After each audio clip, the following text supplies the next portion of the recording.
one freaking physical book for this month, okay? This was really disappointing, y'all.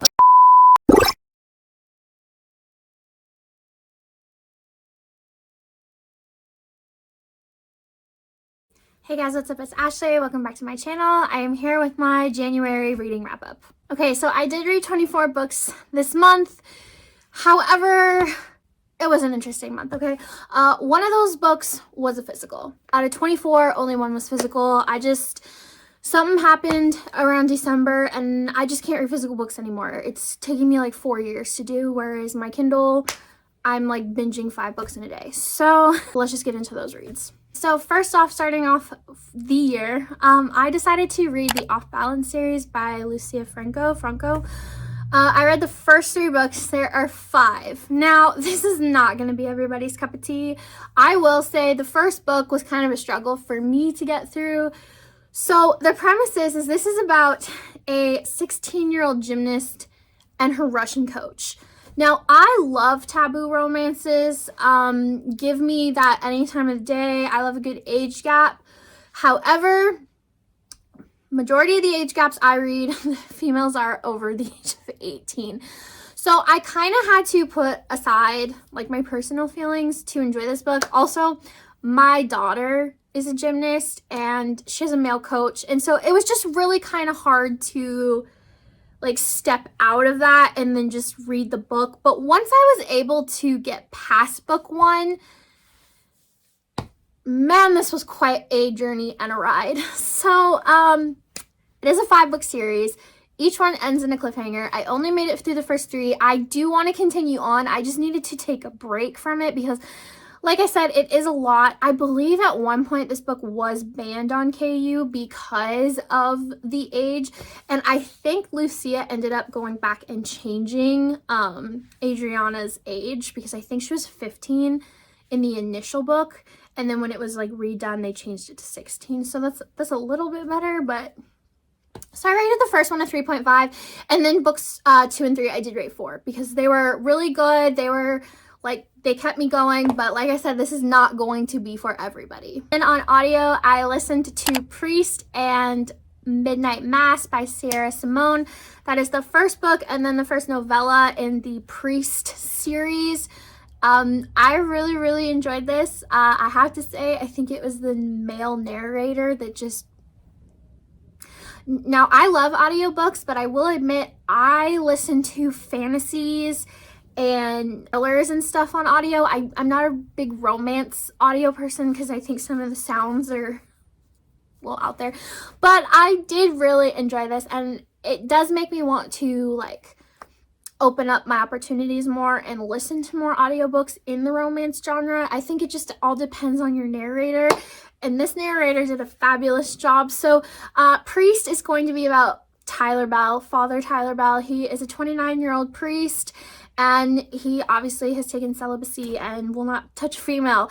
And walks in this female, I cannot remember her name, I'm so sorry, but he's just so intrigued with her, and she basically is coming to him because she feels like her job is a sin and everything like that. I think she was like an escort girl, or she worked for a company that was like that. So there's a lot of forbidden and taboo, but I really enjoyed their relationship. I thought there was a lot of tension between the two of them. And then the novella after Priest, Midnight Mass, it's just a continuation of their relationship, basically showing that they had to go a little bit further to get their happy ending. They did have a happy ending in Priest, but this was just like a little bit more down the road. Then I read Hopeless Romantic by Julie Capulet. This was a novella, really short, really easy. It was a novella, so it was insta-love, but I did have a fun time reading it. So basically, the star of the football team, I think it was a college romance, he's playing the game, and during the game, a girl happens to come on the Jumbotron or whatever, and he like sees her on the screen and like instantly falls in love with her. So he kind of puts out this signal to the whole school to locate this girl for him, and then he finds her, and then there's like a whole mob of people following them because he's the star of the team. And yeah, it was short, it was sweet, I enjoyed it. Then I read The Birthday List by Debney Perry. I won't talk too much about this one because I have talked about it in a small town romance rec recently. But it is a small town romance. Leading character at the beginning of the story, she sends her husband out to the store to get some last minute supplies for a party that they are going to throw. And he ends up being shot in like a store robbery or something that night. Well, the person that delivers the news is a police officer named Cole, and he ends up sitting with her the whole night because she just doesn't really have anybody else to sit with her. Then you're going to flash forward 5 years later, and she is completing this bucket list that her husband had, but it was a birthday list. So it was a list of certain things that he wanted to do by a certain birthday. And she's about, after 5 years after his death, she's ready to move on.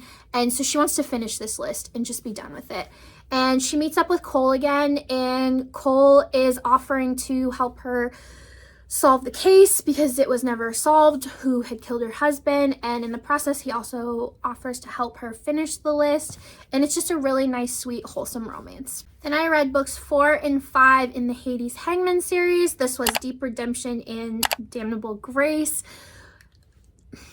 I freaking love this series, okay? I did talk about it on my favorite romance series of 2022. So if you want more details, you can go there because I'm not going to talk too much about it because obviously this is books 4 and 5. This is a companion novel series, but you can't read them out of order because this is a very heavy series with cult themes. It's a motorcycle club, and there is basically this ongoing plot against the cult because they're the bad guys from book 1 all the way through the other books. So you really need to start at book 1 to get the journey of that. The setup of the series is you have this motorcycle club gang in Texas, and there is this cult that lives not too far from them, like deep in the woods. And in book 1, Styx, the MC, he's a little kid at the time, but he comes across a girl in the woods, and she's like behind the fence of this cult, and he's so mesmerized by her eyes, he remembers them. And then you're going to flash forward in the future, she escapes from the cult, and she finds herself within the motorcycle club, and he takes her in. And that's the first book. And then all the other books are going to be other girls that escape this cult, and then the guys in the motorcycle club gang. It's a lot. Book 4 is actually, you're taking a little bit of a sidestep, and the male MC is a member of the cult, as is a female. So that's why it did take me a little bit longer to jump back in. But I loved book 4. It totally took me by surprise. And then book 5, you're kind of going to get back on track again with an MC member and then a girl from the cult. But like I said, it's very heavy. Check your trigger warnings. But if you love motorcycle club romances, dark romances, things that really, really go out there, definitely check out this series. I read one freaking physical book for this month, okay? And it was Icebreaker by Hannah Grace. Now, this was really disappointing, y'all. Okay, so I actually technically started reading this at the beginning of December. And I finished this, I want to say, last week. So this took me a good 5 to 6 weeks to read. And like I said, I kind of have hit this slump where paperbacks are taking me quite a while. And I didn't know if it was because it was the paperback, but at the same time, there was just nothing in the story that was keeping me gripped and wanting to read. So I think my biggest problem with this book is that the blurb sells you on the fact that these two are going to become skating partners because she needs a partner. However, that really was not a big part of the plot. There were maybe a few scenes, but it just really wasn't there. There were a lot of side characters, which I understand because it is setting up a companion novel series, but it kind of got to the point where I cared more about a side character named Henry than I cared about either of these two characters. Now, I will appreciate Anastasia's character of, you know, being very, very organized and hard-ass and just grumpy, but I don't know. Like I said, there's just nothing memorable about these two characters. I think for a debut novel, it was very solid. I don't know. The blurb just threw me off. I wanted more from a hockey romance. And when I'm sold that the book is going to be about a hockey player that like becomes a figure skating partner, I wanted more. And so maybe if the blurb was different, I would have liked it more. But like I said, there was just nothing keeping me wanting to read this book. And it got to the point where I think 70% through, I just started skimming. I know that I need to be better at DNFing books. I'm really bad at DNFing. But my whole thing was I spent money on this and I started tabbing it. And I'm like, well, I've already started writing in it and highlighting it, so I can't get rid of it now. So I might as well get my money's worth. But this was just a dud for me. Then I read the Just Like Heaven duet. This was so good. So this is a Romeo and Juliet retelling. Takes place in modern day. I think in California. I could be wrong. But he is basically the wrong side of the tracks. She is on the rich side of town. I think he was like the son of the Irish mafia. She was the daughter of a senator. So she was very much kept under lock and key. Her parents were trying to arrange for her to be married to another classmate of hers that she just did not like. The classmate was kind of taking advantage of that. And so I will say that this story is insta-love because of Romeo and Juliet. But as a person that does not like insta-love, I absolutely loved this duet. It was a solid 4.5. I think there were just a few things keeping it from being a 5-star for me. But there were just so many obstacles that these two had to overcome to be together. So the first book does end in a cliffhanger. And then the second book, I think it was called Sinners Like Hell.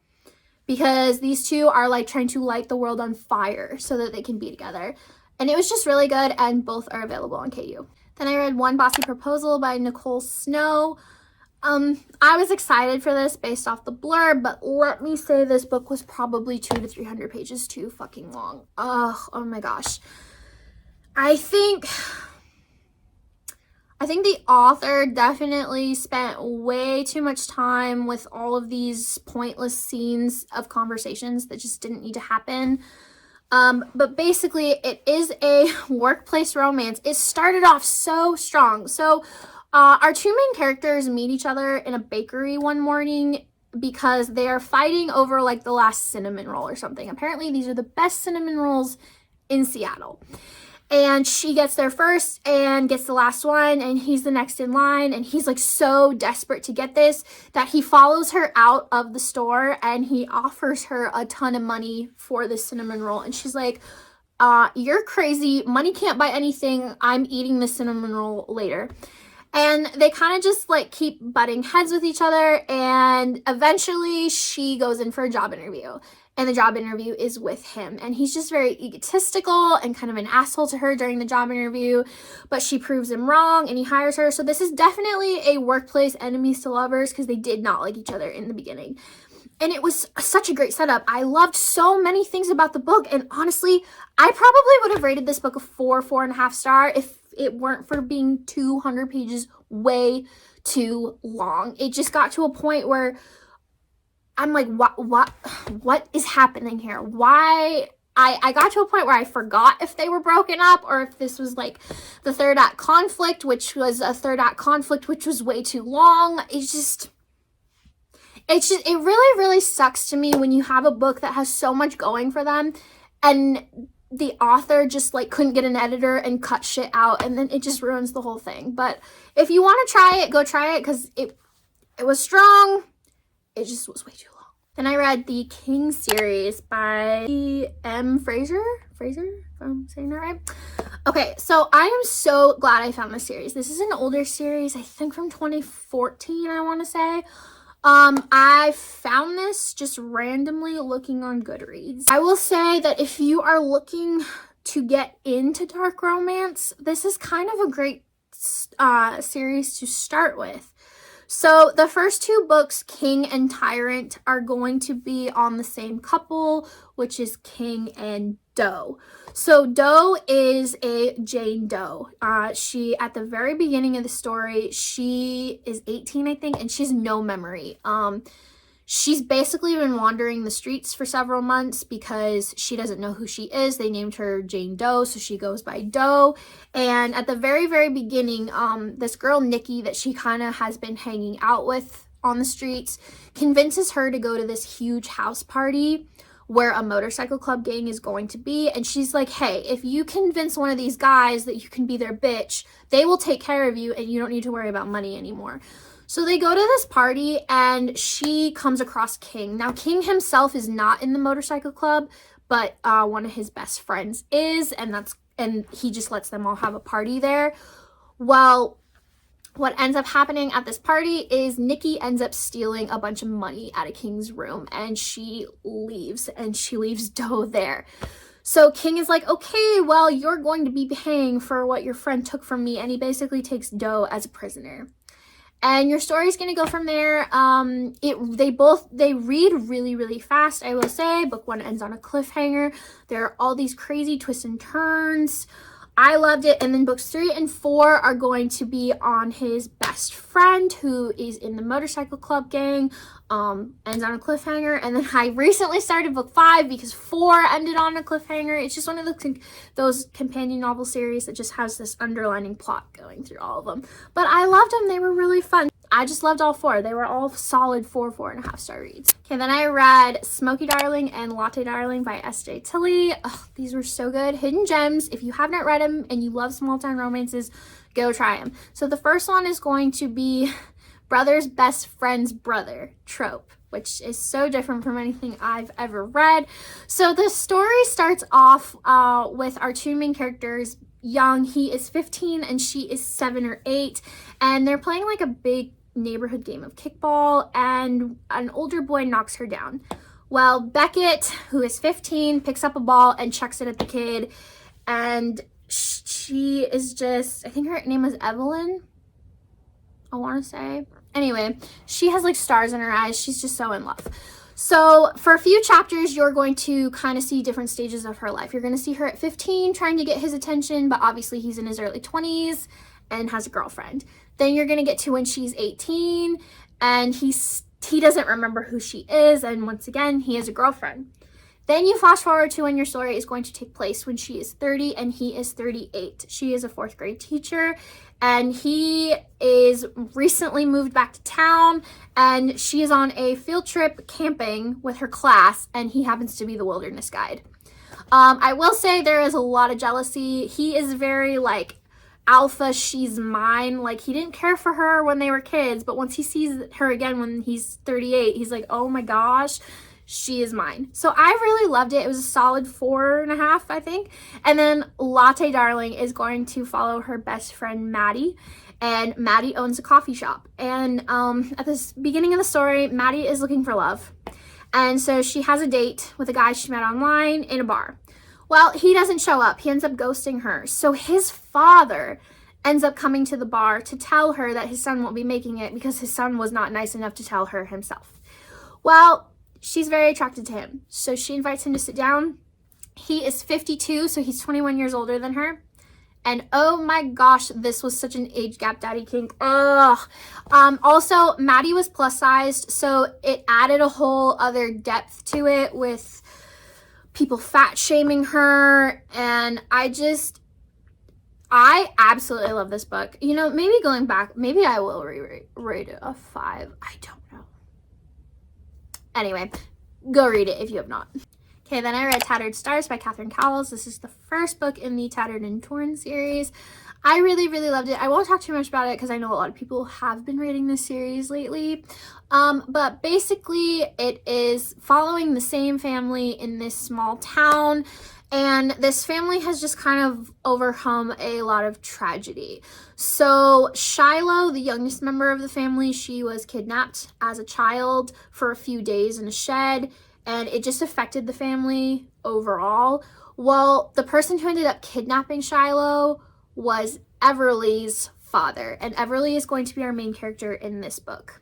And then our MC, Hayes, he is Shiloh's older brother. So he has a lot of hatred towards Everly. Now, Everly is the one who turned her father in. She was 11 years old at the time, and she took a horse into town by herself and basically told the sheriff, hey, I know where this little girl is. You can find her in my shed.